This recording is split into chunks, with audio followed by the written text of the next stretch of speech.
नित्य प्रकाश विभु नाम रूप आधार मति न लखै जी मति लखै शोमय शुद्ध अपार अब्धि अपार स्वरूप मम लहरी विष्णु महेश विधिर विचंदा वरुण यम शक्ति धनेश गणेश जा कृपालो सर्वज्ञ को हियधारत मुनि ध्यान ताको गोत उपादित मोमय मिथ्य अभान वैजी जाने भिन्न जगत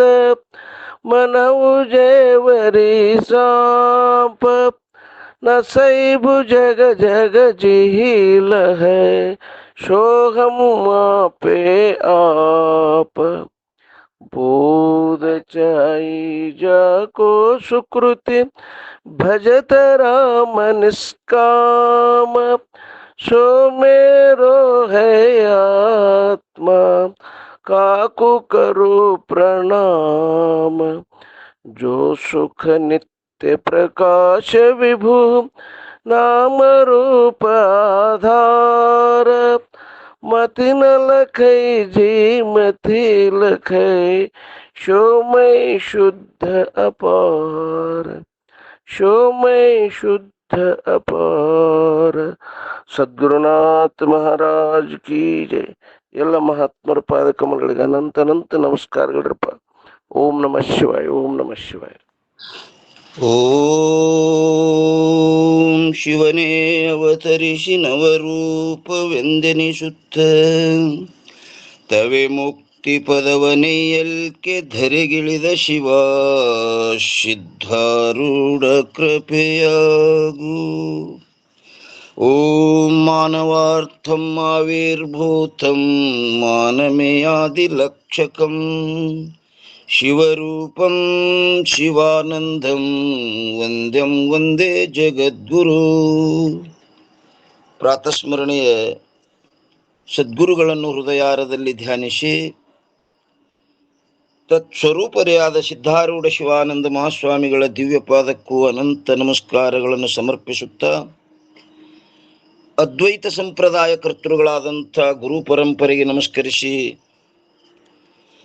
ಈ ಕಾರ್ಯಕ್ಕೆ ಕಾರಣೀಭೂತರಾದಂಥ ಶ್ರೀ ವಿಚಾರಸಾಗರ ಗ್ರಂಥಕರ್ತೃಗಳಾದ ಸಾಧು ಶ್ರೀ ನಿಶ್ಚಲದಾಸಜಿಯವರ ಪಾದಕ್ಕೂ ನಮಸ್ಕರಿಸಿ ಶ್ರೀ ವಿಚಾರಸಾಗರ ಗ್ರಂಥಕ್ಕೆ ಟಿಪ್ಪಣಿಯನ್ನು ಬರೆದಂಥ ಪುಣ್ಯಾತ್ಮರಾದ ಪಂಡಿತ ಪಿತಾಂಬರಜಿಯವರ ಪಾದಕ್ಕೂ ನಮಸ್ಕರಿಸಿ ಶ್ರೀ ವಿಚಾರಸಾಗರ ಗ್ರಂಥ ಹಿಂದಿ ಭಾಷೆಯಲ್ಲಿರುವುದರಿಂದ ಕನ್ನಡಕ್ಕೆ ಭಾಷಾಂತರ ಮಾಡಿದ ಸಹಜಯೋಗಿ ಸಹಜಾನಂದಪ್ಪ ಅವರ ಪಾದಕ್ಕೂ ನಮಸ್ಕರಿಸಿ ಶ್ರೀ ವಿಚಾರಸಾಗರ ಗ್ರಂಥದ ದೋಹಾಗಳಿಗೆ ಅರ್ಥವನ್ನು ಬರೆದಂಥ ಪುಣ್ಯಾತ್ಮರು ಮಂದ್ರುಪದ ರಾಮಚಂದ್ರಣ್ಣವರ ಪಾದಕ್ಕೂ ನಮಸ್ಕರಿಸಿ ಇವತ್ತಿನ ಈ ಸತ್ಸಂಗದಲ್ಲಿ ಪಾಲ್ಗೊಂಡಂಥ ಧನ್ಯಾತ್ಮರೇ ಪುಣ್ಯಾತ್ಮರೇ ಪಾವನಾತ್ಮರೇ ತಮ್ಮೆಲ್ಲರ ಪಾದಕ್ಕೂ ನಮಸ್ಕರಿಸಿ ಶಿವಸ್ವರೂಪಿಗಳೇ.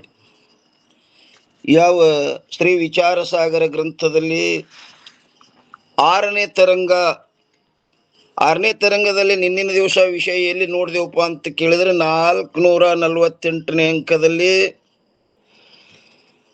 ಜೀವವಾಚಕ ಪದದಲ್ಲಿ ಲಕ್ಷಣ ಇರುತ್ತದೆ ಎಂದು ಹೇಳಿದರೆ ಅದಕ್ಕೆ ಉತ್ತರ ಹೇಳಿದರು. ಟೀಕಾ ಏನು ಹೇಳಿದ್ರಪ್ಪ ಅಂತ ಕೇಳಿದ್ರೆ ತ್ವಂಪದಕ್ಕೆ ಲಕ್ಷ್ಯವಾದ ಯಾವ ಸಾಕ್ಷಿ ಇರುವುದು ಅದು ಈಶ್ವರ ರೂಪ ಹೇಗೆ ಆಗುತ್ತದೆ ಎಂಬುದನ್ನು ಹೇಳು. ತಾತ್ಪರ್ಯವೇನೆಂದರೆ ತ್ವಂಪದದ ಲಕ್ಷ್ಯಕ್ಕೆ ಎದಕ್ರೆ ತ್ವಂಪದದ ಲಕ್ಷ್ಯಕ್ಕೆ ಈಶ್ವರ ರೂಪವೆಂದು ಹೇಳುವುದು ಸಂಭವಿಸುವುದಿಲ್ಲ. ಆದ್ದರಿಂದ ಯತಿಗಳಾದ ಯಾವ ಸನ್ಯಾಸಿಗಳಿರುವರು ಅವರಲ್ಲಿ ಶ್ರೇಷ್ಠರಾದ ಯಾವ ಭೂಪ ಅಂದರೆ ಸ್ವಾಮಿಗಳಿರುವರು, ಅವರು ಎರಡೂ ಪದಗಳಲ್ಲಿ ಲಕ್ಷಣ ಹೇಳುತ್ತಾರೆ. ಅವರು ಮಹಾತ್ಮರು, ನಿನ್ನಂಗ್ ಒಂದ ಪದದಲ್ಲಿ ಲಕ್ಷಣ ಹೇಳಿಲ್ಲ. ಅವರು ಎರಡೂ ಪದಗಳಲ್ಲಿ ಲಕ್ಷಣ ಹೇಳ್ಯಾರ ಅವರು.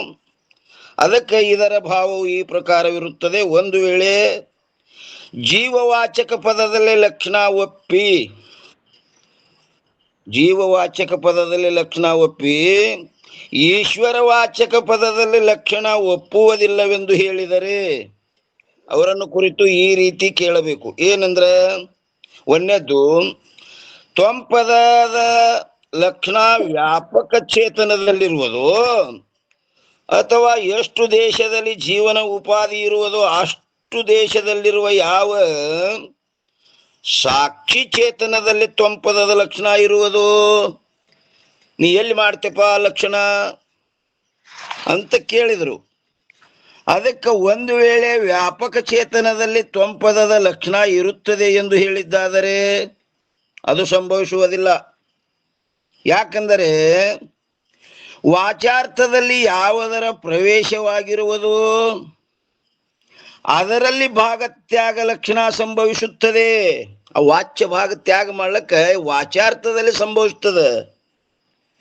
ಆದರೆ ವ್ಯಾಪಕ ಚೇತನವು ವಾಚ್ಯವಲ್ಲದು. ಏನಂತಾರಿ? ವ್ಯಾಪಕ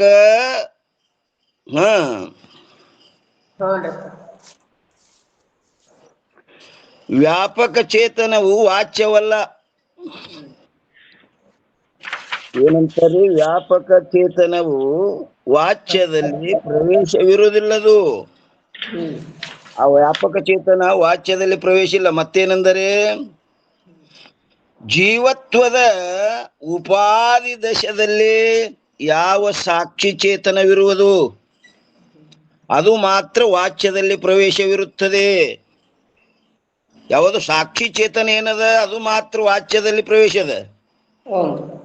ಆದ್ದರಿಂದ ಸಾಕ್ಷಿ ಚೇತನದಲ್ಲಿಯೇ ತ್ವಂಪದದ ಲಕ್ಷಣ ಇರುತ್ತದೆ, ಹೊರತು ವ್ಯಾಪಕ ಚೇತನದಲ್ಲಿರುವುದಿಲ್ಲ. ಅಂಥ ಸಾಕ್ಷಿ ಚೇತನದಲ್ಲಿ ಸರ್ವ ಹೃದಯಗಳಿಗೆ ಪ್ರೇರಣವನ್ನುಂಟು ಮಾಡುವುದು ಮತ್ತು ಸರ್ವ ಪ್ರಪಂಚದಲ್ಲಿ ವ್ಯಾಪಕವಾಗಿರುವುದು ಮೊದಲಾದ ಈಶ್ವರನ ಧರ್ಮಗಳು ಸಂಭವಿಸುವುದಿಲ್ಲ. ಏನಂತಾರೆ ನೋಡ್ರಿ ಇಲ್ಲಿ, ಸಾಕ್ಷಿ ಚೇತನದಲ್ಲಿ ಸರ್ವ ಹೃದಯಗಳಿಗೆ ಅಂದ್ರೆ ಎಲ್ಲರ ಹೃದಯದಲ್ಲಿದ್ದು ಪ್ರೇರಣೆ ಮಾಡುವುದು, ಪ್ರೇರಣೆಯನ್ನುಂಟು ಮಾಡುವುದು ಮತ್ತು ಸರ್ವ ಪ್ರಪಂಚದಲ್ಲಿ ವ್ಯಾಪಕವಾಗಿರುವುದು ಮೊದಲಾದ ಈಶ್ವರನ ಧರ್ಮಗಳು ಎದಕ್ಕೆ ಆ ಸಾಕ್ಷಿ ಚೇತನಕ್ಕೆ ಸಂಭವಿಸಂಗಿಲ್ಲ. ಹಿಂಗದ್ರದ ಅರ್ಥ ನೋಡ್ರಿ. ಏನಂತಾರೆ? ಸರ್ವ ಹೃದಯಗಳಿಗೆ ಪ್ರೇರಣೆಯನ್ನುಂಟು ಮಾಡುವುದು ಮತ್ತು ಸರ್ವ ಪ್ರಪಂಚದಲ್ಲಿ ವ್ಯಾಪಕವಾಗಿರುವುದು ಮೊದಲಾದ ಈಶ್ವರನ ಧರ್ಮಗಳು ಸಂಭವಿಸುವುದಿಲ್ಲ. ಅದಕ್ಕೆ ಎದಕ್ಕೆ? ಸಾಕ್ಷಿ ಚೇತನಕ್ಕೆ. ಮತ್ತು ಸಾಕ್ಷಿಯು ಯಾವಾಗಲೂ ಅಪರೋಕ್ಷವಾಗಿರುತ್ತದೆ.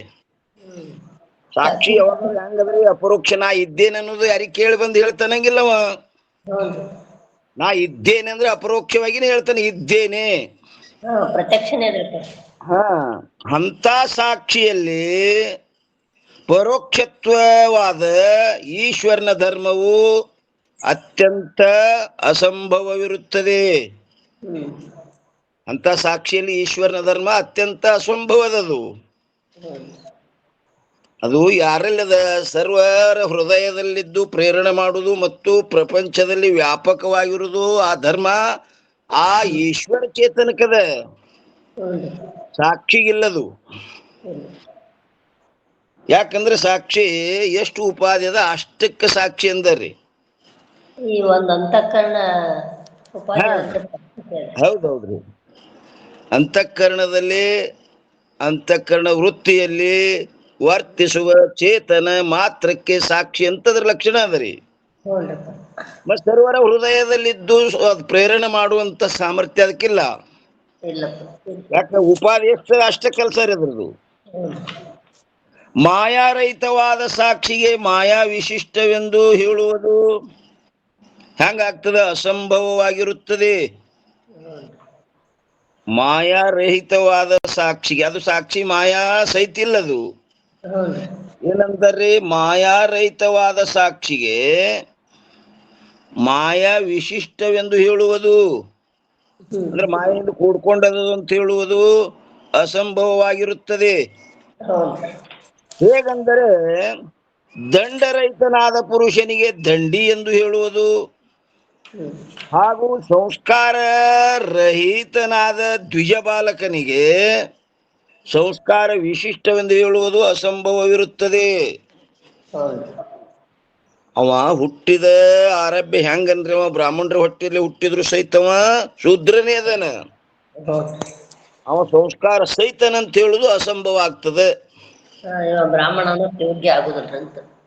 ಯಾವಾಗ ಅವನಿಗೆ 8 ವರ್ಷಕ್ಕ ಉಪನಯನ ಮಾಡಿ ಯಾವಾಗ ಜನಿವಾರ ಜುಟ್ಟ ಬರ್ತಾವು ಅವಾಗ ಬ್ರಾಹ್ಮಣ್ರಿ ಅವ. ಮೊದಲ ಬ್ರಾಹ್ಮಣರ ಹೊಟ್ಟಿಲಿ ಹುಟ್ಟಲೆಕ್ಕ ಅವ ಆ ಹುಟ್ಟದಾಗೆ ಅವ ಏನಿಲ್ಲ, ಬ್ರಾಹ್ಮಣ ಅಲ್ಲ. ಅವನಿಗಿನ ಸಂಸ್ಕಾರ ಆಗಿರೋದಿಲ್ಲ, ಇನ್ನ ಸಂಸ್ಕಾರ ಆಗಿಲ್ರಿ ಅವನಿಗೆ. ಮುಂದೆ ಯಾವಾಗ ಆ ಉಪನಯನ ಆಗಿ ಅದಕ್ಕೆ ದ್ವಿಜರು ಅಂತ ಕರೀತಾರ್ರಿ ಅವ್ರಿಗೆ. ದ್ವಿಜರು 2 ಸಲ ಹುಟ್ಟಿದವರು. ಮರುಜನ್ಮ ಆದಂಗ. ಮೊದಲ ತಾಯಿಯ ಗರ್ಭದಿಂದ ಒಮ್ಮೆ ಹುಟ್ಟಿದ್ದು, ಮತ್ತೆ ಇಲ್ಲಿ ಈ ಸಂಸ್ಕಾರದಿಂದ ಮತ್ತೆ ಏನಾಯ್ತ್ರಿ ಅವ್ರಿಗೆ ಜನ್ಮ. ಅದಕ್ಕೆ ಅವನಿಗೆ ಮೊದಲೇ ಬ್ರಾಹ್ಮಣ ಅನ್ನೋದು ಅಸಂಭವ ಆಗ್ತದೆ. ಸಂಸ್ಕಾರ ರಹಿತನಾದ ದ್ವಿಜ ಬಾಲಕನಿಗೆ ಸಂಸ್ಕಾರ ವಿಶಿಷ್ಟವೆಂದು ಹೇಳುವುದು ಇದು ಹೆಂಗಾಗ್ತದ? ಅಸಂಭವವಿರುತ್ತದೆ. ಆದ್ದರಿಂದ ಸಾಕ್ಷಿ ಚೇತನವು ಈಶ್ವರನೊಡನೆ ಅಭೇದವಿರುತ್ತದೆ. ಸಾಕ್ಷಿ ಚೇತನವು ಈಶ್ವರನೊಡನೆ ಹೆಂಗದ? ಅಭೇದವಿರುತ್ತದೆ ಎಂದು ಹೇಳಿದ್ದಾದರೆ ಮಹಾವಾಕ್ಯವು ಏನಾಗ್ತದೆ? ಅಸಂಭವವಾದ ಅರ್ಥವನ್ನು ಪ್ರತಿಪಾದನೆ ಮಾಡುತ್ತದೆ ಎಂದಂತಾಗುತ್ತದೆ. ಮಹಾವಾಕ್ಯ ಏನಪ್ಪ? ಅದನ್ನು ಅಸಂಭವದ ಅರ್ಥ ಮಾಡಿ ಕೊಡ್ತದ, ಹಿಂಗಾಗ್ತದ್ರಿ. ಅಲ್ಲಿ ಪ್ರಮಾಣಬದ್ಧ ಹೇಳಿದಂಗ ಆಗುದಿಲ್ಲ. ಪ್ರಮಾಣ ವಿರುದ್ಧ ಹೇಳಿದಂಗ. ಮಹಾವಾಕ್ಯ ಯಾವಾಗಲೂ ಜೀವ ಬ್ರಹ್ಮರ ಅಭೇದವನ್ನು ಹೇಳ್ತದದು. ಇನ್ನ ಅಸಂಭವ ಅರ್ಥ ಮಾಡಿ ಕೊಡ್ತದಂದಂಗ ಹಿಂಗಾಗ್ತದದು. ಭೇದ ಹೇಳಿದಂಗ ಆಗ್ತದಪ್ಪ. ಹಿಂಗಾಗ್ತದ್ರಿ. ಅದಕ್ಕೆ ರೀ ಹಂಗ್ಯಾಕ ಆಗ್ತದಂದ್ರ ನಿಮ್ದು ಇದು ಯಾಕೆ ಬರಲ್ ಸೌಂಡ? ಬಂತ, ಈಗ ಬಂತ. ನಾವೇ ಇಟ್ಟಿತ್ತಲ್ಲ. ಏನಂದ್ರೆ ನೀವು ಒಂದು ವೇಳೆ ಜೀವ ಪದದಲ್ಲಿ ಲಕ್ಷಣ ಮಾಡಿದ್ರೆ ಏನ್ರಿ, ಮಾಯಾರಹಿತವಾದ ಸಾಕ್ಷಿಗೆ ಮಾಯಾ ವಿಶಿಷ್ಟವೆಂದು ಹೇಳುವುದು ಹೆಂಗಾಗ್ತದ್ರಿ? ಅಸಂಭವವಾಗಿರುತ್ತದೆ. ಹೇಗಂದರೆ ಹೇಳ್ತಾರೆ ಅವರು, ದಂಡರಹಿತನಾದ ಪುರುಷನಿಗೆ ಅವನಿಗೆ ದಂಡಿಲ್ಲ. ದಂಡರಹಿತನಾದ ಪುರುಷನಿಗೆ ದಂಡಿ ಎಂದು ಹೇಳುವುದು ಹಾಗೂ ಸಂಸ್ಕಾರ ರಹಿತನಾದ ದ್ವಿಜ ಬಾಲಕನಿಗೆ ಸಂಸ್ಕಾರ ವಿಶಿಷ್ಟನೆಂದು ಹೇಳುವುದು ಹೆಂಗಾಗ್ತದೆ? ಅಸಂಭವವಿರುತ್ತದೆ. ಆದ್ದರಿಂದ ಸಾಕ್ಷಿ ಚೇತನವು ಈಶ್ವರನೊಡನೆ ಅಭೇದವಿರುತ್ತದೆ ಎಂದು ಹೇಳಿದ್ದಾದರೆ ಏನಂತಾರೆ? ಅಸಂಭವವಾದ ಅರ್ಥವನ್ನು ಪ್ರತಿಪಾದನೆ ಮಾಡುತ್ತಿದೆ. ಹಿಂಗಂದಂಗ ಆಗ್ತದ. ಮಹಾವಾಕ್ಯ ಅಸಂಭವ ಅರ್ಥವನ್ನು ಪ್ರತಿಪಾದನೆ ಮಾಡ್ತದ ಅಂದಂಗ ಆಗ್ತದ.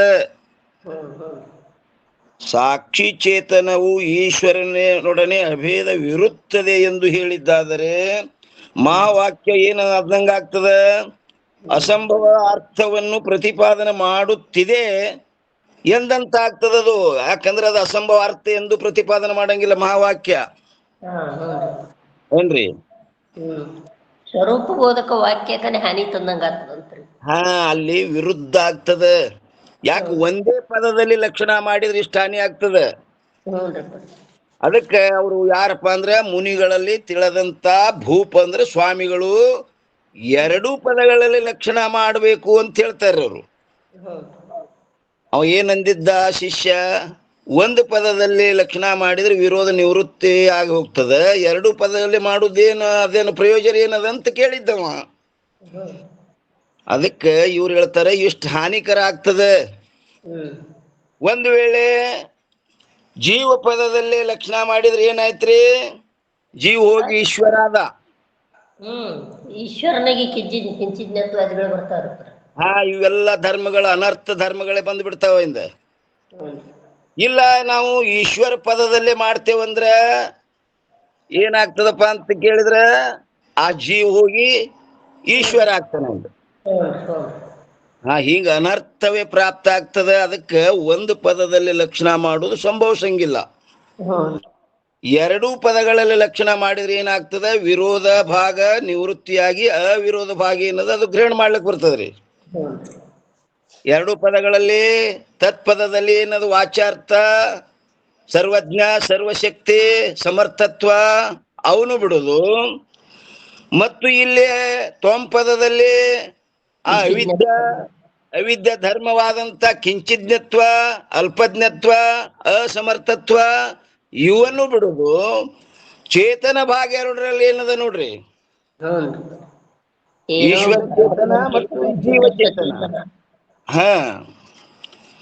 ಅವು ಎರಡು ಏನದಪ್ಪ ಅಂತ ಕೇಳಿದ್ರೆ ಏಕತ್ವ ಆಗ್ತವ. ಎರಡು ಲಕ್ಷಣ ಸಮನ್ವಯ ನೋಡ್ರಿ, ಎರಡು ಲಕ್ಷಣ ಸಮನ್ವಯ ಆತವ್ರಪ್ಪರ ಚೇತನದಲ್ಲಿ. ಧರ್ಮ ಬಿಟ್ಟು ಈಗ ಅವುಗಳು ಅಪಗಳು ಬಿಟ್ಟು ನಡೀತೇವಲ್ರಿ, ಹಿಡ್ಕೊತೇವು ಅವುಗಳ ಅಪ್ಪಗಳ ಧರ್ಮ. ಮತ್ತ ಅವು ಏನ್ ಮಾಡಕ್ಕ ನೀವ್ ಯಾರಿದ್ದೀರಿ ಇಂದ? ಅದಕ್ಕೆ ನಾವು ಎಲ್ಲಾರು ತಾವ್ರಿ ಆಟವ ಅಪ್ಪ ನಮ್ಮ. ಮತ್ತೆ ಇವೆಲ್ಲ ದೇಹ ಹಿಡ್ಕೊಂಡೆ ಅಂದ್ರೆ ಅವು ಹಿಡ್ಕೊ, ಆ ದೇಹನ ಅಲ್ಲಿ ಅಂದ್ರೆ ಅವು ಬಿಟ್ಬಿಡು. ಕದೆ ಅಂದೇವ್ರಿ. ಅವು ಅಪ್ಪ ಎದಕ್ ಸಂಬಂಧ? ದೇಹಕ್ಕೆ ಸಂಬಂಧ. ಅವರು ನಿನಗ್ ಸಂಬಂಧ ಅದಾರೇನವ್ರು? ಅಪ್ಪಾನ್ರಿ ಅವ್ರು ಮೊಬೈಲ್ನಾಗ ಅದಾರ ನೋಡಿ ಈ ಅವ ಅಪ್ಪಗಳು. ಇವೆಲ್ಲ ನೀವ್ ಹೇಳಿದ್ರೆ ಇಲ್ಲಿ ವಾಚಾರ್ಥದೊಳಗೆ ಬರ್ತಾವಲ್ಲ. ಇವು ಮತ್ತೆ ವ್ಯವಹಾರದೊಳಗೆ ಬಿಟ್ಟು ಬಿಡ್ರಲ್ಲ, ವ್ಯವಹಾರ ನೀವು ಮಾಡೇಬೇಕಾಗ್ತದ. ಇನ್ನ ಪಾರಮಾರ್ಥಿಕ ದೃಷ್ಟಿ ಒಳಗೆ ನೋಡಿದ್ರೆ ಇವೆಲ್ಲ ಹಿಡ್ಕೊಂಡು ಕೂತ್ ನೀವ್ ಹೆಂಗ ಅಲ್ಲಿ ಹೋಗೋರು? ಏನತ್ತೀರಿ ನೀವು? ಬರೋಬರ್ ಐತ್ರಿ. ಪಾರಮಾರ್ಥ ದೃಷ್ಟಿಯಿಂದ ಹಿಡಿಯೋದಿಲ್ಲ ಇವೆಲ್ಲ, ವ್ಯವಹಾರ ದೃಷ್ಟಿಯಿಂದ ಹಿಡಿಯೋದತ್ರಿ. ಹಿಡಿಯೋದು ಮತ್ತೆ ಅವ್ ಹಿಡ್ಕೋಬೇಕೇ ಆಗ್ತದ. ಅವಾಗ ಅನ್ಬೇಕು, ಅಪ್ಪಗ ಅಪ್ಪ ಅನ್ಬೇಕು, ಮತ್ತೆ ಇಲ್ಲ ಬಡಿಗೆ ಬರ್ತಾವ ಇಂದ. ಮತ್ತೆ ಅಲ್ಲ, ಮಿಥ್ಯೆ ಸತ್ಯ ಕೂಡಿಸಿದ್ರೆ ಹೆಂಗ ಅಭೇದ ಆಗ್ತದ್ರಿ? ಎರಡು ಸ್ವರೂಪನೆ ಕೂಡಿಸಿದಾಗ ಅಭೇದ ಆಗ್ತದ್ರಿ. ಎರಡು ಏನು ಲಕ್ಷಣ ಸಮ್ಮತದವ. ಮತ್ತ ಅಲ್ಲಿ ಮಾತ್ರ ಏನ್ ಮಾಡ್ತದಪ್ಪ, ವಾಚಾರ್ಥ ಭಾಗವನ್ನು ತ್ಯಾಗ ಮಾಡಿ ಲಕ್ಷ ಭಾಗ ಯಾವಾಗಲೂ ಅಭೇದ ಇರ್ತದದು. ಅವೆರಡು ಭೇದ ಆದದ್ದು ಅದರದಿಂದ ಉಪಾದಿಯಿಂದ, ಆ ಮಾಯಾ ವಿದ್ಯೆಗಳಿಂದ ಅದು ಭೇದ ಆಗ್ಯದ್ರಿ. ಅದು ವಾಸ್ತವಿಕವಾಗಿ ಚೇತನದಲ್ಲಿ ಭೇದ ಇಲ್ಲವೇ ಇಲ್ಲ. ಇವನಿಗೆ ಸಾಕ್ಷಿ ಅಂದ್ರು, ಅವನಿಗೆ ಈಶ್ವರ ಅಂದ್ರು, ಎದರಿಂದ ಬತ್ತು? ಅವಿದ್ಯಾ ಮಾಯದಿಂದ ಬಂದದ್ದು. ಅದು ಶುದ್ಧ ಸತ್ವ, ಇದು ಮಲಿನ ಸತ್ವ. ಅದು ಉಪಾಧಿ ಹಿಂಗದವ್ರಪ್ಪರವು. ಉಪಾಧಿಯಿಂದ ಬಂದದ್ರಿ ಅದೇ. ಇನ್ನು 449ರಲ್ಲಿ ಏನ್ ಹೇಳ್ತಾರ್ರಿ? ಎರಡು ಪದಗಳಲ್ಲಿ ಲಕ್ಷಣ ಹಾಗೂ ಓತು ಪ್ರೋತು ಭಾವ. ಎರಡೂ ಪದಗಳಲ್ಲಿ ಲಕ್ಷಣ ಸ್ವೀಕರಿಸುವುದರಿಂದ ದೋಷವಿರುವುದಿಲ್ಲ. ತತ್ಪದದಲ್ಲಿ ಲಕ್ಷಣ, ತ್ವಂಪದಲ್ಲಿಯೂ ಲಕ್ಷಣ. ಯಾಕಂದರೆ ಏಕತ್ವಕ್ಕೆ ವಿರೋಧಿಯಾಗಿ ಧರ್ಮಗಳು ಯಾವ್ಯಾವು ಇರುವವೋ ಅವುಗಳೆಲ್ಲವನ್ನು ತ್ಯಾಗ ಮಾಡಿ ಎರಡೂ ಪದಗಳ ವಾಚ್ಯ ಭಾಗದಲ್ಲಿ ಪ್ರಕಾಶ ರೂಪವಾದ ಯಾವ ಚೇತನವಿರುವುದೋ ನೋಡ್ರಿ. ಏನಂತಾರೆ? ಎರಡೂ ಪದಗಳಲ್ಲಿ ವಾಚ್ಯ ಭಾಗದಲ್ಲಿ ಏನದ? ಪ್ರಕಾಶ ರೂಪವಾದ ಯಾವ ಚೇತನವಿರುವುದೋ ಅಂತ ಸರ್ವ ಧರ್ಮ ರಹಿತವಾದ ಚೇತನದಲ್ಲಿ ಏನಂತಾರೆ? ಎರಡೂ ಪದಗಳ ಲಕ್ಷಣ ಇರುತ್ತದೆ. ಎರಡರಲ್ಲಿ ಪ್ರಕಾಶ ಸ್ವರೂಪ ಚೈತನ್ಯ ಏನದಲ್ರಿ ಪರ, ಅದು ಏಕತ್ವ ಆಗ್ತದ ನೋಡ್ರಿ. ಅದು ಏಕತ್ವ ಆಗ್ತದ್ರಿ. ಉಪಾಧಿಗಳು ಎಂದೂ ಏಕಾಗಂಗಿಲ್ಲವು. ಏನ್ ಹೇಳ್ತಾರೆ ನೋಡ್ರಿ, ಉಪಾಧಿ ಹಾಗೂ ಕೃತ ಧರ್ಮಗಳಿಂದ ಚೇತನವು ಭಿನ್ನವಾಗಿರುತ್ತದೆ ಹೊರತು ತನ್ನ ಸ್ವರೂಪದಿಂದ ಅಲ್ಲದು. ತನ್ನ ಸ್ವರೂಪದಿಂದ ಭೇದ ಆಗಿಲ್ಲದು. ಅದು ಭೇದ ಅದರಿಂದ ಆಗ್ಯದ, ಆ ಉಪಾಧಿಯಿಂದ ಭೇದ ಆಗ್ಯದದು. ಆದ್ದರಿಂದ ಉಪಾಧಿ ಹಾಗೂ ಉಪಾಧಿಕೃತ ಧರ್ಮಗಳನ್ನು ತ್ಯಾಗ ಮಾಡುವುದರಿಂದ ಎರಡೂ ಪದಗಳಲ್ಲಿ ಲಕ್ಷ್ಯವಾದ ಚೇತನದಲ್ಲಿ ಅವೆಲ್ಲ ವಾಚ್ಯ ಕಾಲದ ಬಳಕೆ ಏನು ಉಳಿತದ್ರಿ? ಲಕ್ಷ್ಯ. ಪರಬ್ರಹ್ಮ ಚೈತನ್ಯ, ಕೂಟಸ್ಥ ಚೈತನ್ಯ. ಆ ಲಕ್ಷ್ಯವಾದ ಚೇತನದಲ್ಲಿ ಏಕತ್ವವು ಸಂಭವಿಸುತ್ತದೆ. ಹೇಗಂದರೆ ಹೇಳ್ತಾರೆ ನೋಡ್ರಿ, ಘಟಾಕಾಶದಲ್ಲಿಯ ಘಟದೃಷ್ಟಿಯನ್ನು ತ್ಯಾಗ ಮಾಡಿದ್ದರೂ ಮಠ ವಿಶಿಷ್ಟ ಆಕಾಶವಿರುವುದರಿಂದ ಏಕತ್ವವು ಸಂಭವಿಸುವುದಿಲ್ಲ.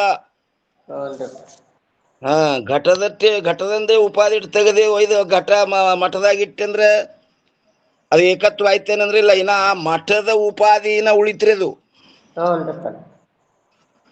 ಇನ್ನು ಮಠದ ಉಪಾಧಿ ಅದನ್ನು ಹೋಗ್ಬೇಕು. ಒಂದೇ ತ್ಯಾಗ ಮಾಡಿದ್ರೆ ಆಗುದಿಲ್ರಪ್ಪ. ಆಗುದಿಲ್ಲ. ಈಗ ನೋಡ್ರಿ, ಸಾಮಾನ್ಯವಾಗಿ ಒಂದು ಉದಾಹರಣೆ, ಇಬ್ರು ಭಯಂಕರ ಜಗಳ ಇರ್ತದ್ರಿ ಅವ್ರದ್ದು. ಇಬ್ಬರಕ್ಕಿಬ್ರು ಅವರು ಹತ್ತಿ ಜೀವ ತಗೋಬೇಕಂತ ಇಷ್ಟು ಅವರಲ್ಲಿ ಬೆಳೆದು ಕೂತಿರ್ತದ್ರಿ ಅದು ವೈರತ್ವ. ಒಂದ್ 4 ಮಂದಿ ಬಂದ್ರು, ಎಲ್ಲೋ ಹಂಗ್ ಮಾಡ್ಬೇಡ್ರಿ, ಅದು ಬರ್ರಿ ನಿಮಗೆ ಕೈ ಕೂಡಿಸ್ಬಿಡ್ತೇವು, ಜಗಳ ಚಲೋ ಅಲ್ಲ ಅಂತೇಳಿ ಕೈ ಕೂಡಿಸಿದ್ರು. ಒಬ್ಬ ಯಾಕಲ್ರಿ ನೀವು ಹಿರಿಯರು ಹೇಳ್ತೀರಂತೇಳಿ ಅವ ಮನಸ್ಸಿನೊಂದು ಎಲ್ಲ ಬಿಟ್ಟ.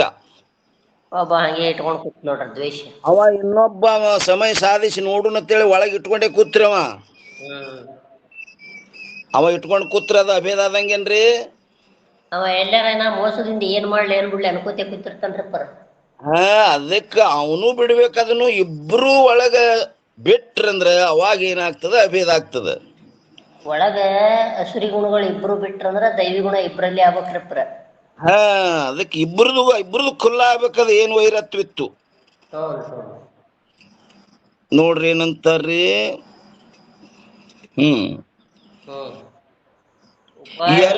ಉಪಾಧಿಕೃತ ಧರ್ಮಗಳು ಹೇಗಂದರೆ ಘಟಾಕಾಶದಲ್ಲಿಯ ಘಟದೃಷ್ಟಿಯನ್ನು ತ್ಯಾಗ ಮಾಡಿದ್ದರೂ ಮಠ ವಿಶಿಷ್ಟ ಆಕಾಶವಿರುವುದರಿಂದ ಏಕತ್ವವು ಸಂಭವಿಸುವುದಿಲ್ಲ. ಅದನ್ನು ಹೋಗ್ಬೇಕು. ಮಠ ವಿಶಿಷ್ಟ ಅನ್ನೋದು ಮಠ ಘಟನು ಬಿತ್ತು ಘಟನು ಹೊಡಿತು ಮಠನು ಬಿತ್ತಂದ್ರೆ ಅವಾಗ ಆಕಾಶ ಏನದ್ರಿ? ಅದು ಅಭೇದ ಅದ. ಮಹಾಕಾಶ ಸ್ವರೂಪನೇ ಇದದು. ಆದ್ದರಿಂದ ಮಠ ದೃಷ್ಟಿಯನ್ನು ತ್ಯಾಗ ಮಾಡುವುದರಿಂದಲೇ ಏಕತ್ವವು ಸಂಭವಿಸುತ್ತದೆ. ಘಟ ಒಡದೆ ಮಠ ಉಪಾಧಿ ಹೆಂಗೆ ಇಟ್ಕೊಂಡು ಕೂತಿ ಅಂದ್ರೆ ಅದು ಮಹಾಕಾಶದೊಡನೆ ಉಪಾಧಿ ಅದು ಏನಾಗಂಗಿಲ್ರಿ, ಏಕತ್ವ ಆಗಂಗಿಲ್ಲ. ಆ ಮಠನು ಉಪಾಧಿನೂ ಹೋಗ್ಬೇಕ್ರಿ. ಅದು ದುವಾ ನೋಡ್ರಿ ಏನಂತಾರ್ರಿ? ತತ್ ತ್ವಂ ತತ್ ರೀತಿ ಯಹ ಸಬ್ ವಾಕ್ಯನು ಮೇ ಜಾತೆ ಹೋಯ ಪರೋಕ್ಷತಾ ಪರಿಚ್ಛಿನ್ನತಾ ಹಾನಿ. ಅರ್ಥ ನೋಡ್ರಿ ಏನಂತಾರ? ಯಾವುದರಿಂದ ಅಂದ್ರೆ ಪರೋಕ್ಷತ ಅಂದ್ರೆ ಬ್ರಹ್ಮದಲ್ಲಿಯ ಪರೋಕ್ಷತ್ವ ಭ್ರಾಂತಿ ಹಾಗೂ ತನ್ನಲ್ಲಿಯ ಪರಿಚ್ಛಿನ್ನತ್ವ ಭ್ರಾಂತಿಯು ನಾಶವಾಗಿ ಹೋಗುತ್ತದೆಯೋ ಅಂಥ ಯಾವ ಬ್ರಹ್ಮವೇ ನೀನೇ ಬ್ರಹ್ಮನು ಎಂಬ ರೀತಿ. ಇದೆಂತ ರೀತಿಪ್ಪ ಅಂದ್ರೆ ಓತು ಭಾವವನ್ನು ಸರ್ವವಾಕ್ಯನುಮೆ ಅಂದ್ರೆ ಮಹಾವಾಕ್ಯಗಳಲ್ಲಿ ತಿಳಿದುಕೊಳ್ಳಬೇಕು. ಏನಂತಾರ ನೋಡಿ? ಸರ್ವ ಮಹಾವಾಕ್ಯಗಳಲ್ಲಿ ತತ್ ತ್ವಮ್ಮ ತತ್ ತದೇವ ತ್ವಂ ತದೇವ ತತ್ ಹಿಂಗ ಅನ್ಬೇಕು ಹಾ ನೋಡ್ರಿ. ತತ್ ತ್ವಮ್ಮ ತ್ವಮ್ಮ ತತ್. ಈ ಪ್ರಕಾರವಾಗಿ ಓತು ಪ್ರೋತು ಭಾವದ ರೀತಿಯನ್ನು ತಿಳಿಯಬೇಕು. ಆ ಯಾವ ಓತು ಪ್ರೋತು ಭಾವವನ್ನು ಮಾಡುವುದರಿಂದ ಏನದಾಗ್ತದ, ವಾಕ್ಯಾರ್ಥದಲ್ಲಿಯೇ ಪರೋಕ್ಷತ್ವ ಹಾಗೂ ಪರಿಚಿನ್ನತ್ವ ಭ್ರಾಂತಿಗಳು ನಾಶವಾಗಿ ಹೋಗುತ್ತವೆ. ಓತು ಪ್ರೋತು ತ್ವಂ ತತ್ ತತ್ ತ್ವಂ, ಅವನೇ ನಾನು ನಾನೇ ಅವನು. ಆ ಕಡ್ದ ಈ ಕಡೆ ಈ ಕಡ್ದ ಆ ಕಡ್ರಿ. ಇದು ಇಲ್ಲೊಂದು ಟಿಪ್ಪಣಿ ಬಂದದ ನೋಡ್ರಿ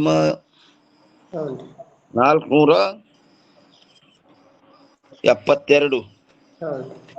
ಏನಂತಾರೆ, ಗಮನಾಗಮನ ರೂಪ ಪರಿಚಯವಾಗಲಾರದ ಹೊರತು, ಗಮನ ಆಗಮನ ಪರಿಚಯವಾಗಲಾರದ ಹೊರತು ಹೇಗೆ ಒಂದು ಮಾರ್ಗದ ಸಮ್ಯಕ್ ಅಂದ್ರೆ ಪೂರ್ಣ ಜ್ಞಾನವೂ ಆಗುವುದಿಲ್ಲವೋ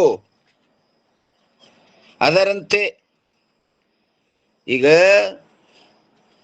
ಇಲ್ಲಿ ಬಿಜಾಪುರಕ್ಕೆ ಹೋಗ್ಬೇಕಾಗ್ಯದ್ರಿ. ಇಲ್ಲಿ ಅಡಕಿನ ಬಾಜು ಕೂತ ನೀವು ಬಸ್ನಾಗ ಈಚೆ ಕಡೆದೆಲ್ಲ ಬಿಜಾಪುರಕ್ಕೆ ಹೋಗುತ್ತಕ್ಕ ಅಡಕಿಂದೆಲ್ಲ ಕಾಣಿಸ್ತು, ಅಚ್ಚಿ ಕಡೆದ್ ಕಾಣಿಸ್ಲಿಲ್ಲ. ಹೊಳ್ಳಿ ಬರುವಾಗ ಅಚ್ಚಿ ಕಡೆ ಕೂತ ಬತ್ತು ತಿರುಗಿ ಅದು ಅಚ್ಚಿ ಕಡೆದನು ಕಾಣಿಸ್ತು. ಈಗ ಈ ಹೊಲ್ದಾಗ ಇವ್ರು ಏನ್ ಮಾಡ್ಯಾರ, ಎಲ್ಲೆಲ್ಲಿ ಆನದ ಅನ್ನೋದು ಇಚ್ಚಿ ಕಡೆದನು ಗೊತ್ತಾಯ್ತು, ಹೊಳ್ಳಿ ಬರಕರ ಅಚ್ಚಿ ಕಡೆದನು ಗೊತ್ತಾಯ್ತಿಲ್ರಿ. ಅದಕ್ಕೆ ಹೇಳ್ಯಾರ ಇವರು, ಗಮನಾಗಮನ ಪರಿಚಯವಾಗಲಾರದ ಹೊರತು ಹೇಗೆ ಒಂದು ಮಾರ್ಗದ ಸಮ್ಯಕ್ ಜ್ಞಾನವೂ ಆಗುವುದಿಲ್ಲವೋ. ಚೆನ್ನಾಗಿ ಅದ್ರ ಜ್ಞಾನ ಆಗುದಿಲ್ರಿ, ಆ ದಾರಿ ಮ್ಯಾಗ ಏನೇನದ. ಬರೀ ಹೋದ ಒತ್ತಡ ಬಾಜುನೇ ಹೋದ, ಅಚ್ಚಿ ಕಡೆದು ಗೊತ್ತಾಗ್ಲಿಲ್ಲ ಏನು. ಹೊಳ್ಳಿ ಅದೇ ಬಸ್ನಾಗ ಹೊಳ್ಳಿ ಬಂದಂದ್ರ ಅಚ್ಚಿ ಕಡೆದನು ಗೊತ್ತಾಯ್ತು.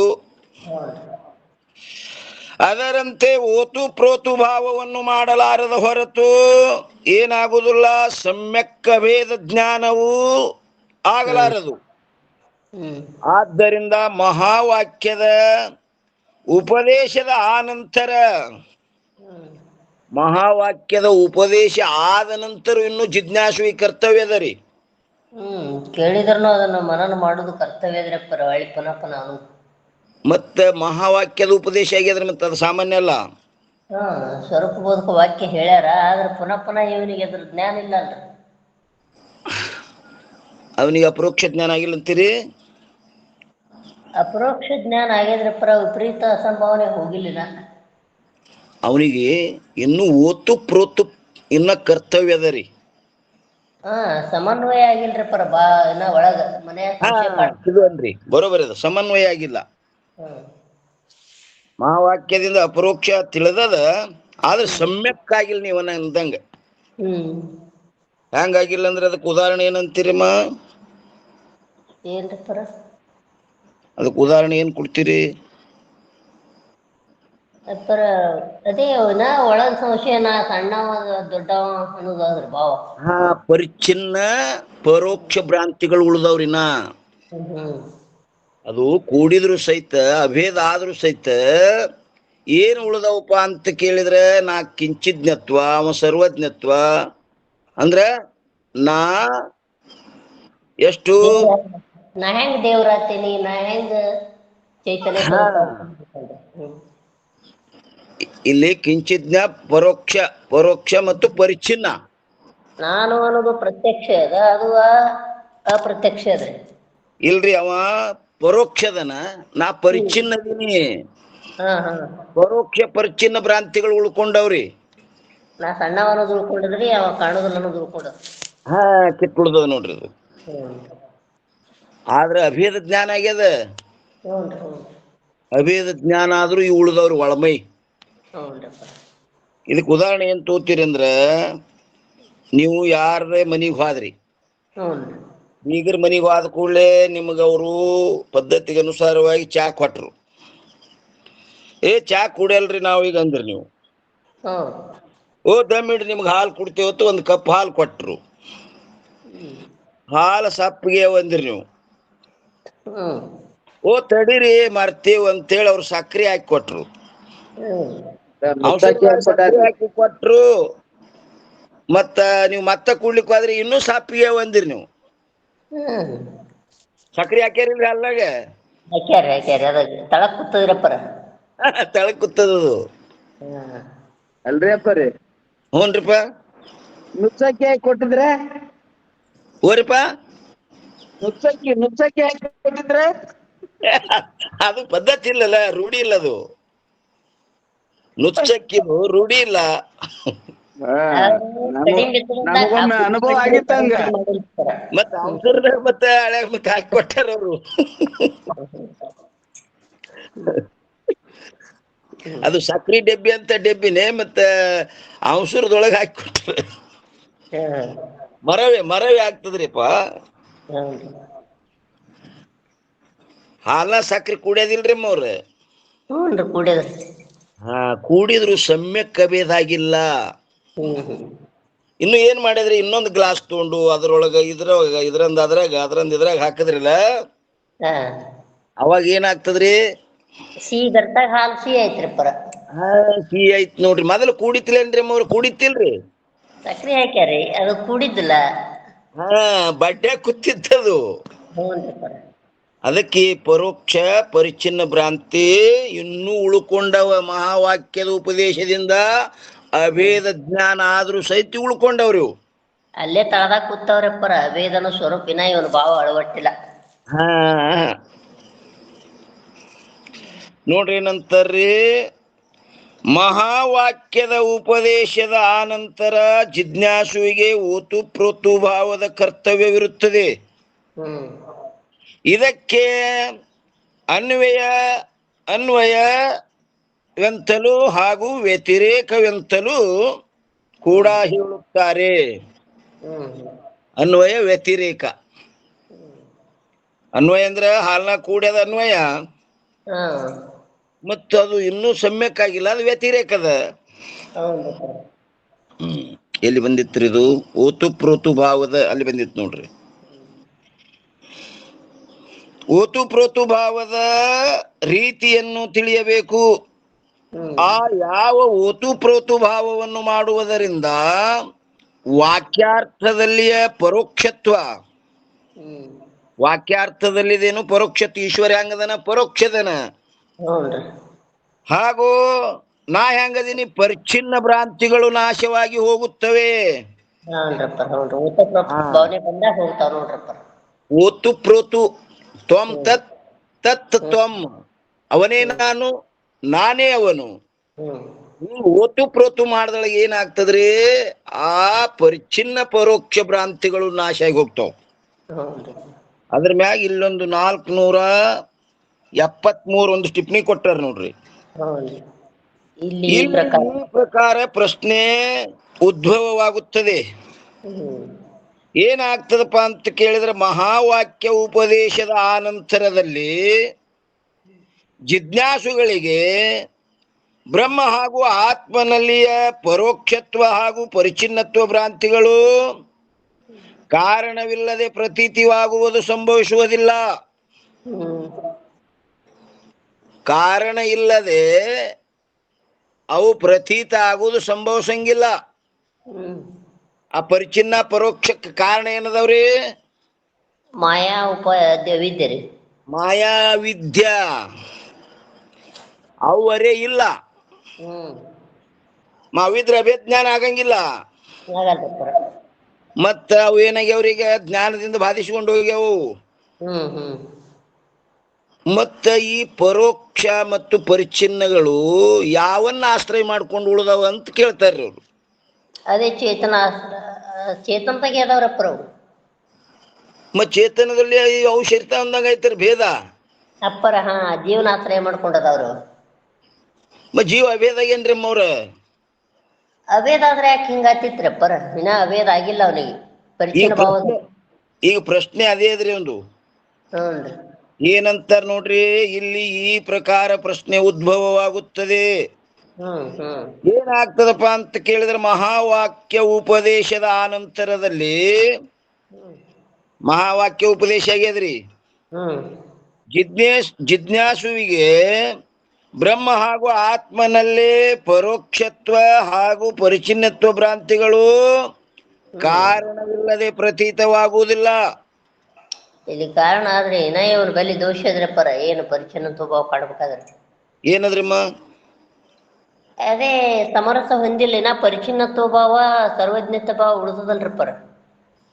ಅದೇ ಇವ್ ಕಾರಣ ಅಂತೂ ಇಲ್ರಿ, ಅವಿದ್ಯಾ ಮಾಯ ಅದಾವೇನ್ರಿಮ್ಮ? ಅಂದ್ರ ಮತ್ತ ಅವೇದ ಹೆಂಗ ಆತದ್ರಿ ಪರ? ಇಲ್ಲಿ ನೋಡ್ರಿ, ಕಾರಣವಿಲ್ಲದೆ ಪ್ರತೀತವಾಗುವುದು ಸಂಭವಿಸುವುದಿಲ್ಲವು. ಅದಾವ ಇನ್ನ ಕಾರಣ ಮಾಯಾಭಾವ ವಿದ್ಯೆ ಭಾವ ಐತ್ರಿ ಇವನ್ ಬಲ್ಲಿ, ಅಜ್ಞಾನ ಹೋಗಿಲ್ಲ. ಅವು ಇದ್ದು ಅಂದ್ರೆ ಅಭೇದ ಜ್ಞಾನ ಆಗಂಗಿಲ್ರಿ ಅಮ್ಮ. ಅಭೇದ ಆಗ್ಯದ ಕೂಡ್ಯಾರ. ಅಭೇದ ಜ್ಞಾನ ಆದ್ರೂ ಯಾಕೆ ಉಳಿತ್ರಿ ಪರ? ಕದೆ ಕೇಳ್ರಿ. ಹ್ಮ್ ಹಾ, ಅಲ್ಲಿ ಪ್ರತೀತವಾಗುವುದು ಏನು ಕಾರಣವಿಲ್ಲದೆ ಪ್ರತೀತವಾಗುವುದೇನವು? ಪರಿಚಿನ್ನತ್ವ, ಪರೋಕ್ಷತ್ವ.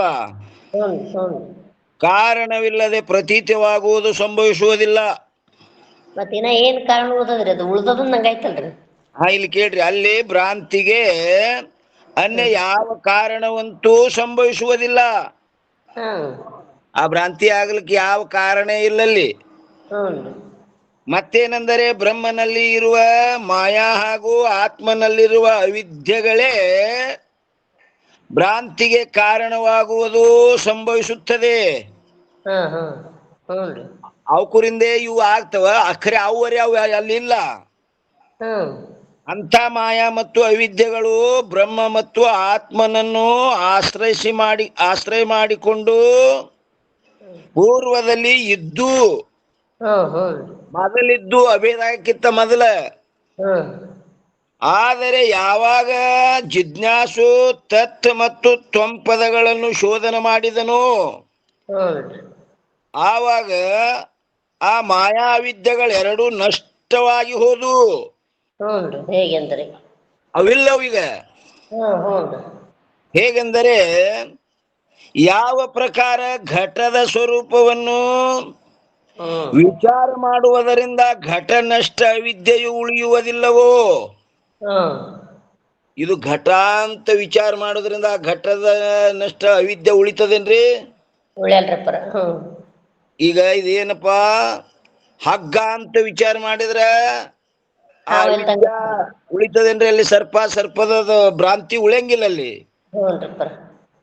ನೋಡ್ರಿ, ನಂತರ ಯಾವ ಪ್ರಕಾರ ಘಟದ ಸ್ವರೂಪವನ್ನು ವಿಚಾರ ಮಾಡುವುದರಿಂದ ಘಟ ವಿಚಾರ ಮಾಡಿದ್ರೆ ಘಟದ ಉಪಾಧಿ ತೆಗೆದಾಗ ಅದು ಉಳಿದಿಲ್ರಪ್ಪರ ಆಕಾಶ. ಘಟನಿಷ್ಠ ವಿದ್ಯೆಯು ಉಳಿಯುವುದಿಲ್ಲವೋ. ಘಟಾಕಾಶ ಅನ್ನೋದು ಹೋಯ್ತ್ರಿ. ಘಟ ಅಂತ ಇದು ಏನದಂತ ವಿಚಾರ ಮಾಡಿದ್ರ ಆ ಘಟ ಅನ್ನುವಂತ ಅವಿದ್ಯೆ ಏನ ಆವರಣ ಮಾಡಿತ್ತು, ಅವಿದ್ಯೆ ಏನಾಯ್ತ್ರಿ? ನಷ್ಟ ಆಗಿ ಹೋಯ್ತು. ಅದರಂತೆ ಬ್ರಹ್ಮ ಹಾಗೂ ಆತ್ಮರನ್ನು ಕುರಿತು ವಿಚಾರ ಮಾಡುವುದರಿಂದ ಅವರನ್ನು ಆಶ್ರಯಿಸಿಕೊಂಡಿರುವ ಮಾಯಾ ಹಾಗೂ ಅವಿದ್ಯೆಗಳು ಉಳಿಯುವುದಿಲ್ಲ. ಮತ್ತೇನೆಂದರೆ ಆ ಅಧಿಕಾರಿಯ ದೃಷ್ಟಿಯಿಂದ ಬಾಧಿತವಾಗಿ ಹೋಗಿರುತ್ತವೆ. ಎಲ್ರಿ ಆ ಮಾಯಾವಿದ್ಯೆ ಎರಡು. ಮತ್ತು ತೃತೀಯ ಚೇತನವಂತೂ ಅಲ್ಲಿ ಇರುವುದಿಲ್ಲ, ಮೂರನೇ ಚೇತನ ಇಲ್ಲ ಅಲ್ಲಿ. ಎರಡ್ ಚೇತನ ಬಿಟ್ರೆ ಮತ್ತೊಂದಿಲ್ರಿ. ಯಾಕಂದ್ರೆ ಅವು ಚೇತನವನ್ನ ಆಶ್ರಯ ಮಾಡ್ಕೊಂಡದವ್ರಿ ಇವು ಮಾಯಾವಿದ್ಯಾ. ಮತ್ತ ಆ ಚೇತನದ ಏನಂತ ವಿಚಾರ ಮಾಡೋದ್ರಿಂದ ಆ ಚೇತನ ಜ್ಞಾನ ಆಗಿ ಆ ಮಾಯಾವಿದ್ಯೆ ಎರಡು ನಷ್ಟ ಆಗಿ ಹೋಗ್ಯಾವ. ಮತ್ತು ಚೇತನವಿರಲಾರದ ಹೊರತು ಅನ್ಯ ಜಡ ವಸ್ತುಗಳು ಆಶ್ರಯ ಮಾಡಿಕೊಂಡು ಆ ಮಾಯಾ ವಿದ್ಯೆಗಳು ಇರುವುದೇ ಇಲ್ಲ. ಅವು ಜಡ ವಸ್ತುಗಳನ್ನ ಆಶ್ರಯ ಮಾಡ್ಕೊಂಡಿಲ್ಲ, ಅವು ಚೇತನವನ್ನ ಆಶ್ರಯ ಮಾಡ್ಕೊಂಡದವ. ಈಗ ಜೀವ ಚೇತನ ಎರಡು ಏನಾಗ್ಯಾವ? ಅಭೇದ ಆಗ್ಯಾವ್ರಿ ಅವು. ಆ ಮಾಯಾ ಮತ್ತು ಅವಿದ್ಯಕ್ಕೆ ಇರ್ಲಕ್ಕಂತೂ ಅವಕಾಶ ಇಲ್ಲ. ಮತ್ತು ಆ ಮಾಯಾ ವಿದ್ಯೆಗಳು ಇರಲಾರದ ಹೊರತು ಉಕ್ತ ಎರಡೂ ಪ್ರಕಾರದ ಭ್ರಾಂತಿಗಳು ಸಂಭವಿಸುವುದಿಲ್ಲ. ಅವು ಎರಡೂ ಇದ್ದು ಅಂದ್ರೆ ಎರಡು ಭ್ರಾಂತಿ ಆಗ್ತಾವ್ರಿ. ಯಾವುದು? ಪರಿಚಿನ್ನತ್ವ, ಪರೋಕ್ಷತ್ವ. ಮತ್ತ ಅವು ಇಲ್ಲ ಅಂದ್ರೆ ಇವು ಇರ್ಲಿಕ್ ಬರಂಗಿಲ್ಲ. ಇವು ಹ್ಯಾಂಗ್ ಉಳಿದು ಹ್ಮ್ ಹ್ಮ್ ಮತ್ತು ಜಿಜ್ಞಾಸುಗಳ ಚಿತ್ತದಲ್ಲಿ ತೋರುವಂಥ ಯಾವ ಭ್ರಾಂತಿಗಳಿಗೆ ಮಾಯಾವಿದ್ಯೆಗಳ ಹೊರತು ಅನ್ಯ ಗತಿ ಸಂಭವಿಸುವುದಿಲ್ಲ. ಹ್ಮ್ ಈ ಏನದ್ರಿ ಈ ಅರ್ಥಾಪತ್ತಿ ಪ್ರಮಾಣದಿಂದ ಇದು ಮಾಡು ಲೈಟ್ ಇದು ಮಾಡ್ತದ ಅರ್ಥಾಪತ್ತಿ ಪ್ರಮಾಣ ತಗೊಂಡ್ರಿ. ಕಮ್ಮಿಟ್ರಿ ನಮ್ಗೆ ಲೈಟ್ ಒಂದು ಹೋಗ್ಲಿಕತ್ತದ್ರಿ ಮಲ್ಲಿ. ಈ ಅರ್ಥಾಪತ್ತಿ ಪ್ರಮಾಣದಿಂದ ಕಡಿ ಮಾಯಾ ಹಾಗೂ ಅವಿದ್ಯೆಗಳ ಇರುವಿಕೆಯ ನೋಡ್ರಿ ಏನಂತಾರ್ರಿ, ಹ್ಮ್ ಈ ಅರ್ಥಾಪತ್ತಿ ಪ್ರಮಾಣದಿಂದ ಮಾಯಾ ಹಾಗೂ ಅವಿದ್ಯೆಗಳ ಇರುವಿಕೆಯ ಕಲ್ಪನೆ ಉಂಟಾಗುತ್ತದೆ. ಆದ್ದರಿಂದ ಮಹಾವಾಕ್ಯದ ಉಪದೇಶವಾದ ಆ ನಂತರದಲ್ಲಿ ಆ ಮಾಯಾ ಅವಿದ್ಯೆಗಳು ಎಲ್ಲಿ ಇದ್ದುಕೊಂಡು ಪರೋಕ್ಷತ್ವ ಹಾಗೂ ಪರಿಚಿನ್ನತ್ವ ಭ್ರಾಂತಿಗಳು ಹುಟ್ಟಿಸುತ್ತವೆ. ಇರ್ಲಾಕ ಜಾಗ ಇಲ್ಲ ಅಂದ್ರೆ ಅವು ಎಲ್ಲಿ ಇರ್ತಾವು? ಅವು ಇಲ್ಲ. ಚೇತನವನ್ನ ಆಶ್ರಯ ಮಾಡ್ಕೊಂಡಿದ್ದು ಮೊದಲ, ಈ ಚೇತನದ ಅಭೇದ ಆದ ಕೂಡ್ಲೆ ಅವೆರಡೂ ಇಲ್ಲ. ಅವು ಇಲ್ದೆ ಅಂತೂ ಈ ಪರೋಕ್ಷ ಪರಿಚಿನ್ನ ಭ್ರಾಂತಿ ಇರುವುದೇ ಇಲ್ಲ. ಮತ್ತೆ ಇವು ಎಲ್ಲಿ ಇದ್ದು ಅವು ಹುಟ್ಟಿಸುದು ಅಂತ ಹಿಂಗ ಪ್ರಶ್ನೆ ಅದರಿ. ಅದು ಪ್ರಶ್ನೆ ಇರುತ್ತದೆ. ಏನಂತಾರ್ರಿ, ಇದ್ದುಕೊಂಡು ಪರೋಕ್ಷತ್ವ ಹಾಗೂ ಪರಿಚಿನ್ನತ್ವ ಭ್ರಾಂತಿಗಳನ್ನು ಹುಟ್ಟಿಸುತ್ತವೆ ಎಂಬುದು ಈ ಪ್ರಶ್ನೆಯಾಗಿರುತ್ತದೆ. ಇದಕ್ಕೆ ಉತ್ತರ ಮುಂದ ನೋಡ್ರಿ ಪರಿಣಾಮ. ಇದಕ್ಕೆ ಉತ್ತರ ಈ ಪ್ರಕಾರವಿರುತ್ತದೆ. ಇಲ್ಲಿ ಯದ್ಯಪಿ ಬರ್ತಾನ್ರಿ, ಏನಂತಾನ್ರಿ, ತತ್ವಂ ಪದಾರ್ಥಗಳು ಶೋಧನವಾದ ಆನಂತರ ಜ್ಞಾತವಾದ ಅಂದ್ರೆ ವಿಚಾರಿಸಲ್ಪಟ್ಟ ಯಾವ ಬ್ರಹ್ಮ ಮತ್ತು ಆತ್ಮರಲ್ಲಿ ಮಾಯಾ ವಿದ್ಯೆಗಳು ಸಂಭವಿಸುವುದಿಲ್ಲವಲ್ಲ, ಅವು ಹೆಂಗ್ ಉಳಿತಾವ? ಉಳಿಯಂಗಿಲ್ಲವು. ಯದ್ಯಪಿ ಅಂತನ್ರಿ, ಅಭೇದ ಜ್ಞಾನದಿಂದ ಅವೇ ಉಳಿತಾವ ಅಂತನ್ರಿ. ಬ್ರಹ್ಮ ಮತ್ತು ಆತ್ಮರ ಅಭೇದ ಜ್ಞಾನ ಕರ್ಸದ ಬಳಕ ಇವ್ಯಾವಪ್ಪ ಅಂದ್ರೆ ಮಾಯಾ ವಿದ್ಯೆಗಳು ಸಂಭವಿಸುವುದಿಲ್ಲವಲ್ಲ. ಅವು ಹ್ಯಾಂಗ ಪರಿಚಿನ್ನ ಪರೋಕ್ಷ ಭ್ರಾಂತಿ ಹುಟ್ಟಿಸುದು? ಅವೊಂದು ಶಂಕಾದ್ರಿ. ಅದಕ್ಕೆ ಸಮಾಧಾನಕಾರ ಏನ್ ಹೇಳ್ತಾರ, ತಥಾಪಿ ಮಹಾವಾಕ್ಯದ ಅರ್ಥರೂಪವಾದ ಯಾವ ಬ್ರಹ್ಮ ಆತ್ಮರ ಏಕತ್ವವು ಇರುವುದು ಅದು ಸಮ್ಯಕ್ ಜ್ಞಾತವಾಗಿರುವುದಿಲ್ಲ. ಪೂರ್ಣ ಜ್ಞಾನ ಆಗಿಲ್ರಿ. ಇನ್ನೂ ಕೂಡ್ಯಾವ ಖರೆ, ಸಮ್ಯಕ್ ಜ್ಞಾನ ಆಗಿಲ್ಲ. ಈಗ ನೀವು ತ್ರಿವೇಣಿ ಸಂಗಮಕ್ಕೆ ಹೋಗಿರಿಲ್ರಿ? ಆ ಕಡೆ ಗಂಗಾ ಹಿಂಗ ಯಮುನಾ ಬಂದು ಕೂಡ್ಯಾವ ನಡು ಪಟ್ಟಿ ಅದ ಇರ್ತದ ನೋಡಿ. ಎಷ್ಟೋ 1-2 ಕಿಲೋಮೀಟರ್ ತಕನು ಒಂದು ಫೂಟಿನ ಪಟ್ಟಿ ಇರ್ತದ. ಪಟ್ಟಿ ನೋಡ್ರಿ. ಹೋಗಿವ್ರಪ್ಪ ತ್ರಿವೇಣಿ ಸಂಗಮಕ್ಕ. ಹೆಂಗಂದ್ರಪ್ಪ? ಗಂಗಾ ಯಮುನಾ ಕೂಡ್ತಾವ್ರಿ ಇಲ್ಲಿ ತ್ರಿವೇಣಿ ಸಂಗಮಕ್ಕ. ಎರಡು ಹೊಳಿ ಕೂಡ್ಯಾವ್ರಿ. ಕೂಡಿದ್ರ ಸಹಿತ ನಡು ಪಟ್ಟಿ ಬರ್ತದ್ರಿ, ಒಂದು ಹಳದಿ ಪಟ್ಟಿ. ನೀರಿನ ಕಲರ್ ನೀರಿಲ್ರಿ ಅಪ್ಪ ಬರ್ತದಿಲ್ರಿ? ಬರ್ತದ್ರಿ. ಕೂಡ್ಯಾವ ಆದ್ರ ಆ ನೀರ್ ಅದು ಗಂಗಾ ಇದು ಯಮುನಾ ಗೊತ್ತಾತು ನಂಗೈತ್ರಿ. ದೂರ ತಕ ಪಟ್ಟಿ ಕಾಣಿಸ್ತಾರ. ನದಿ ಕೂಡ್ಯಾವ್ರಿ ಎರಡು. ಆದ್ರ ಪಟ್ಟಿ ಕಾಣ್ತ, ನಡು ಪಟ್ಟಿ ಕಾಣಿಸ್ತದ್ರಿ. ಅದು ಮಲ್ಯಾನ್ ಸೀಮಿ ಹಾಕ್ಯದಂತ ಹಿಂಗಲ್ಲ, ಆದ್ರೂ ಹಂಗ ಕಾಣಿಸ್ತದ್ರಿ. ಅದು ಎರಡು ನದಿ ಅಂತ ಸೂಚಕ ತೋರಿಸ್ತದ. ನದಿ ಕೂಡ್ಯಾವ್ರಿ, ಆದ್ರ ಒಂದು ಪಟ್ಟಿ, ಒಂದು ಹಳದಿ ಪಟ್ಟಿ ಕಾಣಿಸ್ತದ್ರಿ. ಹಿಂಗ ನಾವ್ ಅಷ್ಟ ಗಮನ ಹರಿಸಿಲ್ ಬಿಡ್ರಿ. ಏನ್ರಿ? ನೀರಿನ ಕಲರ್ ಅಪ್ಪಾರ. ಕಲರ್ ರೀ, ನೀರಿನ ಕಲರ್ ಅದು.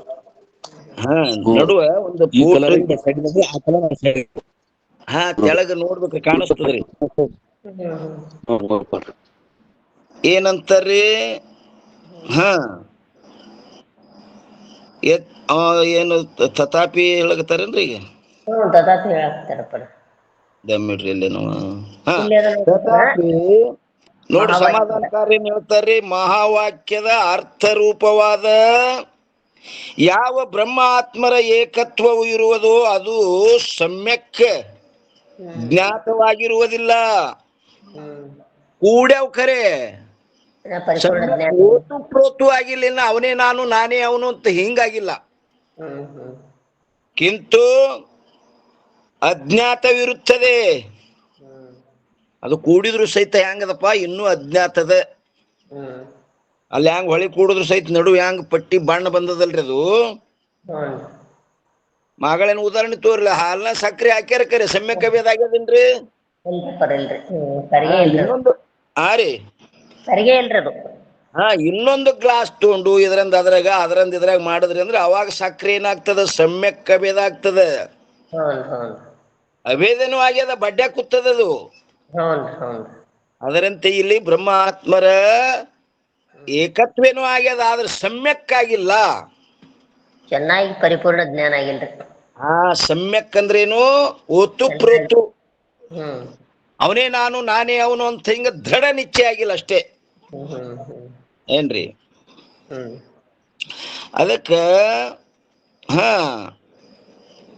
ಪೂರ್ಣ ಏನ್ರಿ, ಸಮ್ಯಕ್ ಜ್ಞಾತವಾಗಿರುವುದಿಲ್ಲ, ಕಿಂತು ಅಜ್ಞಾತವಿರುತ್ತದೆ ಸಮ್ಯಕ್ದು. ಆ ಬ್ರಹ್ಮಾತ್ಮರ ಏಕತ್ವದಲ್ಲಿ ಮಾಯಾವಿದ್ಯೆಗಳು ಇದ್ದುಕೊಂಡು ಪರೋಕ್ಷತ್ವ ರೂಪ ಹಾಗೂ ಪರಿಚ್ಛಿನ್ನತ್ವ ರೂಪ ಭ್ರಾಂತಿಗಳನ್ನು ಹುಟ್ಟಿಸುತ್ತವೆ. ಸಣ್ಣವ ದೊಡ್ಡವನು ಭಾವ ಅದೇಲ್ರಿ, ಆ ಅಪರೋಕ್ಷವನ್ನ ಆಶ್ರಯ ಮಾಡ್ಕೊಂಡೇ ಅದಾವ್ರಿ ಇನ್ನೂ. ಆ ಭ್ರಾಂತಿಗಳೆರಡನ್ನು ಹೋಗಲಾಡಿಸುವುದಕ್ಕೋಸ್ಕರ ಓತು ಪ್ರೋತು ಭಾವದ ಕರ್ತವ್ಯವಿರುತ್ತದೆ. ಆ ಪರೋಕ್ಷ ಪರಿಚ್ಛಿನ್ನ ಹೋಗುಗೋಸ್ಕರವಾಗಿ ಜಿಜ್ಞಾಸುವಿಗೆ ಮಹಾವಾಕ್ಯದ ಉಪದೇಶ ಆದ್ರೂ ಸಹಿತ ಅದು ಕರ್ತವ್ಯ ಅದ್ರಿನ. ಯಾವುದು? ಆ ಪರಿಚ್ಛಿನ್ನತ್ವ ಪರೋಕ್ಷತ್ವ ಭ್ರಾಂತಿ ಕಳ್ಕೊಳಕ್ ಇನ್ನು ಓತು ಪ್ರೋತು ಕರ್ತವ್ಯ ಅದ. ಪುನಃ ಪುನಃ ಅದುವೇ ನಾ ಇದ್ದೀನಿ ಅನ್ನೋದು ಮಾಡ್ಕೋಬೇಕ್ರಪ್ಪ. ಓತು ಪ್ರೋತು ಭಾವದ ಕರ್ತವ್ಯವಿರುತ್ತದೆ. ಓತು ಪ್ರೋತು ಭಾವವನ್ನು ಮಾಡುವುದರಿಂದ ಏಕತ್ವದ ಸಮ್ಯಕ್ ಜ್ಞಾನವು ಉಂಟಾಗಿ ಮಾಯಾವಿದ್ಯೆಗಳ ನಿವೃತ್ತಿ ದ್ವಾರ ಪರೋಕ್ಷತ್ವ ಪರಿಚ್ಛಿನ್ನತ್ವ ರೂಪ ಭ್ರಾಂತಿಗಳು ನಿವೃತ್ತಿಯಾಗುತ್ತವೆ. ಅಪ್ಪರ ಗುರುಶಾಸ್ತ್ರ ಕೇಳ್ಯಾನ, ಗುರುಗಳು ಹೇಳ್ಯಾರ, ಆದ್ರೆ ತನ್ನ ಭಾವ ಅಳವಟ್ಟಿಲ್ರಿ. ಇನ್ನಾದ್ರು ಸಮ್ಯಕ್ ಆಗಿಲ್ಲ. ಅಂದಾಜ್ ನಾನು ಅವನೇ ನಾ ಇದ್ದ ಸುಮ್ಮ ಹಿಂಗ ಅಂದಾಜ್ ಹೇಳ್ತಾನೆ, ಆದ್ರೆ ಇನ್ನೂ ಪಕ್ಕ ಅನುಭವಕ್ಕಿಲ್ಲ.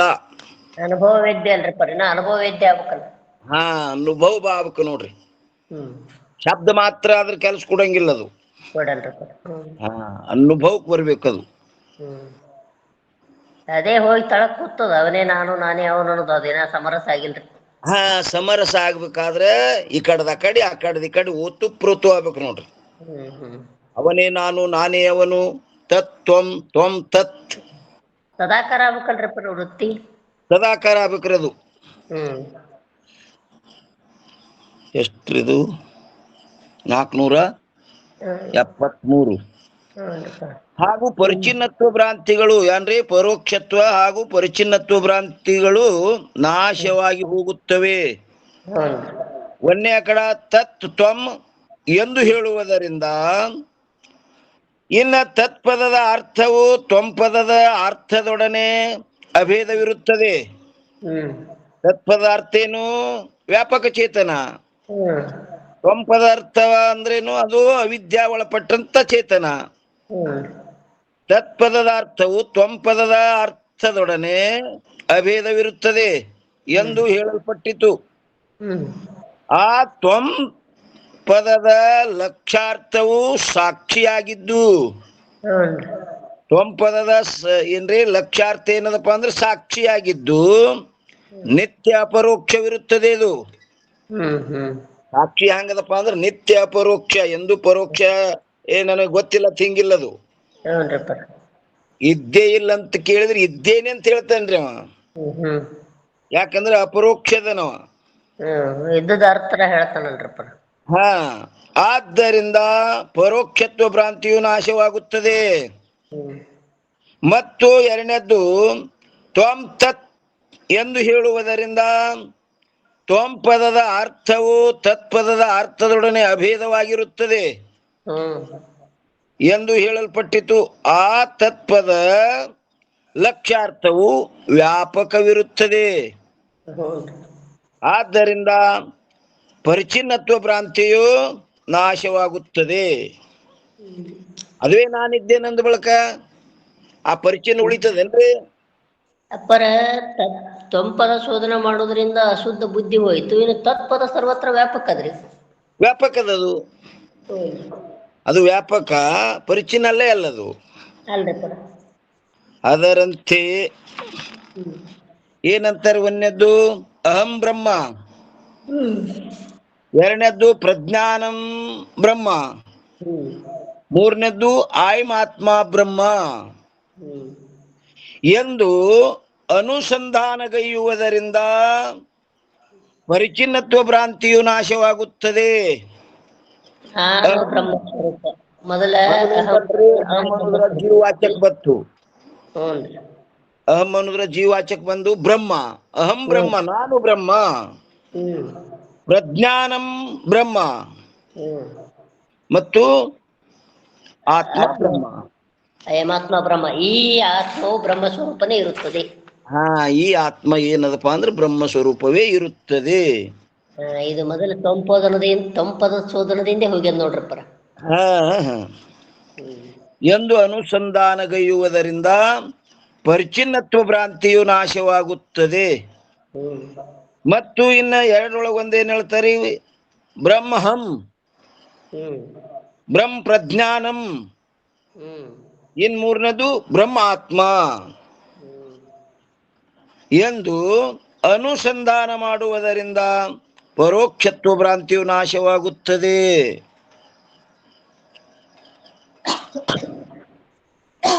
ಇನ್ನು ಮತ್ತು ದುವ ಹೇಳ್ತಾರ ನೋಡ್ರಿ, 50 ಏನ್ ಹೇಳ್ತಾರ್ರಿ?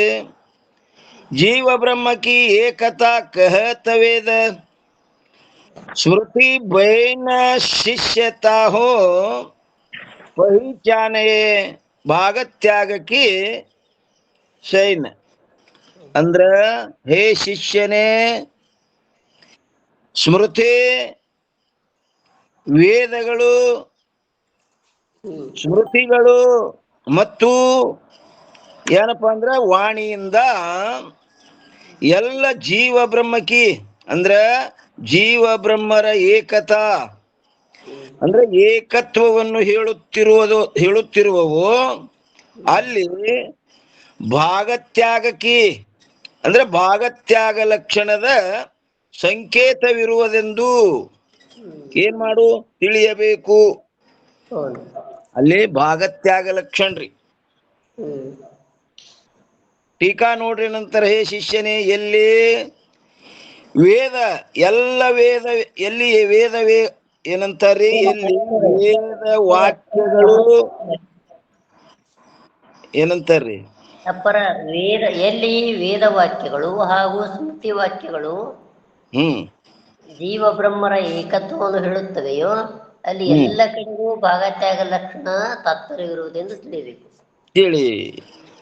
ಎಲ್ಲಿ ಅಭೇದ ಸ್ವರೂಪ ಗುರುಸ್ತರ ಅಲ್ಲಿ ಭೇದ ಮಾಡಿ ಅಭೇದ ಸ್ವರೂಪ ತಿಳ್ಕೊಳ್ಳೋದು ಭಾಗತ್ಯಾಗ ಲಕ್ಷಣರಪ್ಪ. ಹಾ ನೋಡ್ರಿ ನಂತರ, ಎಲ್ಲಿ ವೇದ ವಾಕ್ಯಗಳು ಹಾಗೂ ಸ್ಮೃತಿ ವಾಕ್ಯಗಳು ಜೀವ ಬ್ರಹ್ಮರ ಏಕತ್ವವನ್ನು ಹೇಳುತ್ತಿವೆಯೋ ಅಲ್ಲಿ ಎಲ್ಲ ಕಡೆಗೂ ಭಾಗತ್ಯಾಗ ಲಕ್ಷಣ ತಾತ್ಪರ್ಯವಿರುವುದೆಂದು ತಿಳಿಯಬೇಕು. ಜಗತ ಲಕ್ಷಣವೂ ಇಲ್ಲ, ಅಜತ ಲಕ್ಷಣವೂ ಇಲ್ಲ ಅಲ್ಲಿ. ಯಾಕಂದ್ರೆ ಭಾಗತ್ಯಾಗ ಲಕ್ಷಣ ಬಿಟ್ಟು ಬಿಡದ ಲಕ್ಷಣನೇ ಯೋಗ್ಯ ಅದ್ ನೋಡು. ಹಾ, ಇನ್ 450ನೇ ಅಂಕ ಮತ್ತ ನಾಳಿನ ದಿವ್ಸ ನೋಡುನ್ರಿ. ಇಲ್ಲಿಯ ಪರ್ಯಂತರ ಸದ್ಗುರುಗಳ ಕೃಪಾಶೀರ್ವಾದದಿಂದ ನಡೆದು ಬಂದ ವಿಷಯ ಈ ವಾಗ್ರೂಪ ಶಿವ ಗುರುಪಾದದಲ್ಲಿ ಅರ್ಪಿಸಿ ಇವತ್ತಿನ ವಿಷಯಕ್ಕೆ ಮಂಗಲ್ ಹೇಳುನ್ರಿ.